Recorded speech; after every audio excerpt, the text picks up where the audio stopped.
Hello प्यारे दोस्तों। कक्षा 6 हिंदी। ये हमारा भाषा भारती बुक है। ठीक है। इसमें हमारा पाठ नंबर 1 है। पाठ नंबर 1 जो दिया है कि विजय विश्व तिरंगा प्यारा। क्या है? विजय विश्व तिरंगा प्यारा।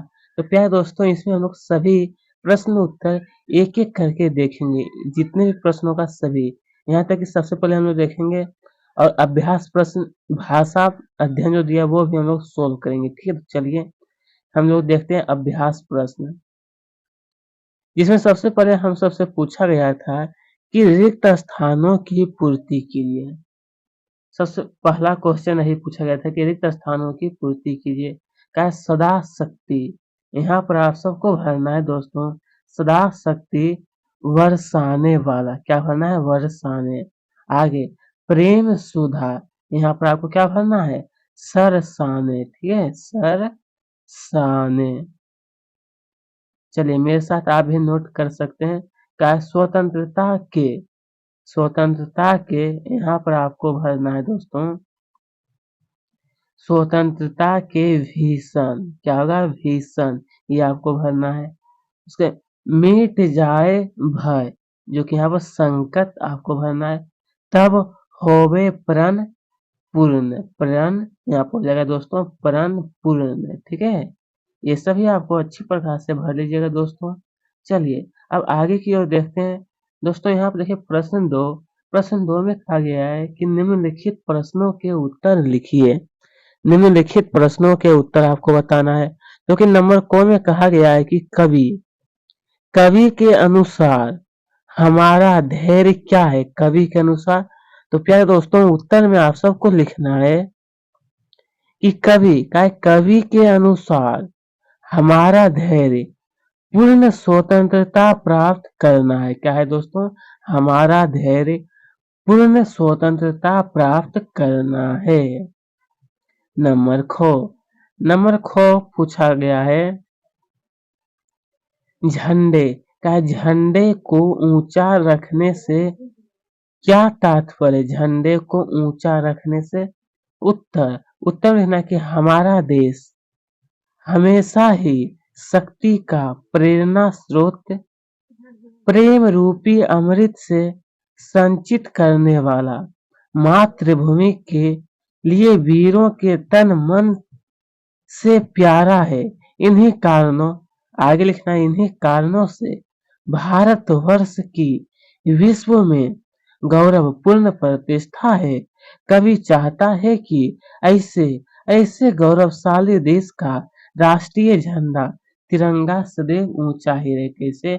तो ऐसे गौरवशाली देश का राष्ट्रीय झंडा तिरंगा सदैव ऊंचा ही रहे। नंबर गो में कहा है दोस्तों कि कवि ने झंडे को विजय विश्व तिरंगा प्यारा क्यों कहा, इसके बारे में आपको बताना है। तो दोस्तों लिखना है उत्तर में, कवि ने भारतीय झंडे तिरंगे को विजय विश्व तिरंगा प्यारा इसलिए कहा क्योंकि कवि का मानना है कि तिरंगा तिरंगा हमारी राष्ट्रीय भावनाओं का प्रमुख प्रेरणा स्रोत है। इसको इसको देखकर प्रत्येक भारतीय स्वयं को गौरवान्वित महसूस करता है।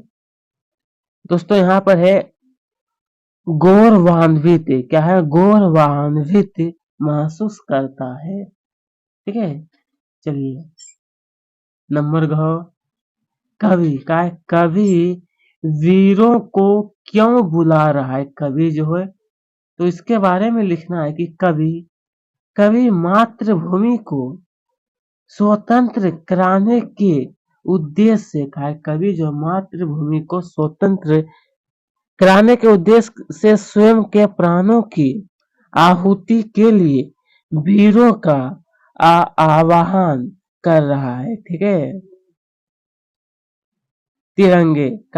तिरंगे को देखकर वीरों के मन में कौन से भाव जागृत होते हैं।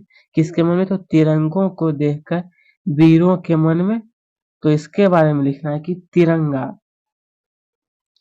तिरंगा विश्व में हमारी शान एवं विजय का प्रतीक है।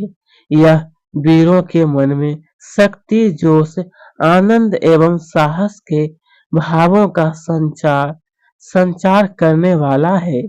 तिरंगा तिरंगा हमें अपने देश की रक्षार्थ अपनी जान तक बलिदान करने के लिए प्रतिपल प्रेरित करता रहता है। ठीक है, यही हमारे तिरंगा का पावर होता है। इसके लिए सभी लोग अपना जान भी देने के लिए तैयार हो जाते हैं। स्वतंत्रता संग्राम में शत्रु की दशा कैसी है? क्या स्वतंत्रता संग्राम में?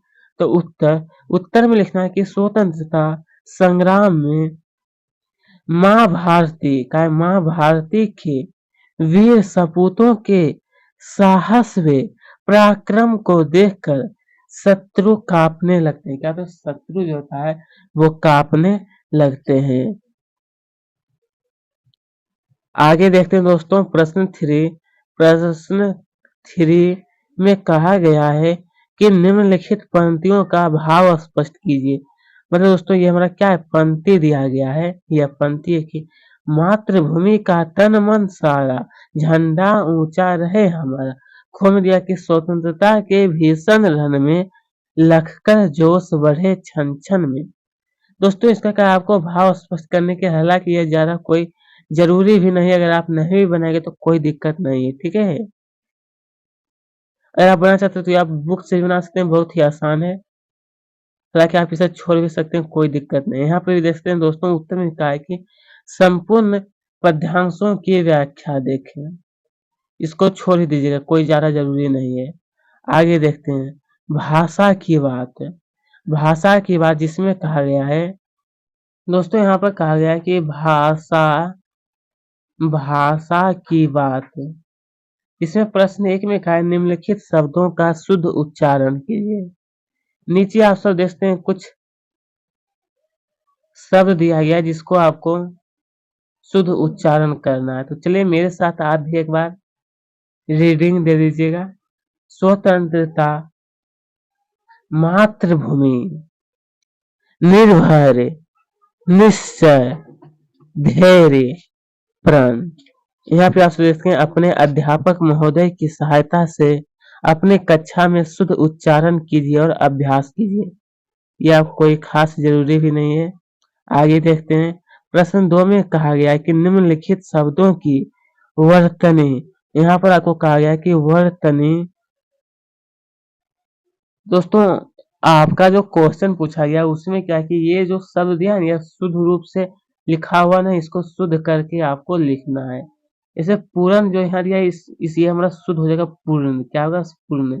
शान, ये शुद्ध रूप है हमारा शान, ये ताला भी सो हो जाएगा। इसी प्रकार से आप यहाँ पर देखते हैं वीर, वीरों होता है, वीरों, ऊंचा। ठीक है, आगे प्रश्न 3 क्या निम्नलिखित शब्दों के दो पर्यायवाची शब्द लिखिए। ये जो हमारा कुछ शब्द दिया गया है जिसका आपको दो पर्यायवाची शब्द लिखिएगा। तो चलिए मैं आपको बताता हूँ एक एक करके।